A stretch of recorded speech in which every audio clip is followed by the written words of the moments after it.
তিনি বলেন আল্লাহর হাবিব সাল্লাল্লাহু আলাইহি ওয়াসাল্লাম রজব মাসে এমন ভাবে একাধারে রোজা রাখতেন, এমন ভাবে একাধারে রোজা রাখতেন, আমরা মনে করতাম আল্লাহর হাবিব সাল্লাল্লাহু আলাইহি ওয়াসাল্লাম পুরা রজব মাসটাই রোজা রেখে দিবেন। আল্লাহর নবীর সাহাবী ইবনে আব্বাস রাদিয়াল্লাহু তাআলা থেকে বর্ণিত, তিনি বলেন, আরো বলেন এই হাদিসের শেষাংশের মধ্যে আমরা কোন কোন সময় রজব মাসের মধ্যে আল্লাহর হাবিব সাল্লাল্লাহু আলাইহি ওয়াসাল্লামকে এমন দেখতাম, এমন ভাবে রোজাগুলা তরক করতেন, ছাড়তেন, যে আমরা মনে করতাম হয়তো আল্লাহ রাসূল এই রজব মাসের মধ্যে আর রোজা রাখবেন না।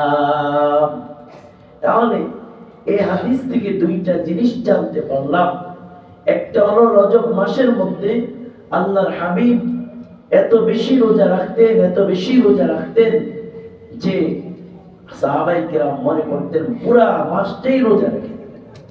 আবার কখনো রোজা এমন ভাবে ছাড়তেন, মনে করতেন যে আল্লাহ রাসূল রজব মাসে আর রোজাই রাখবেন।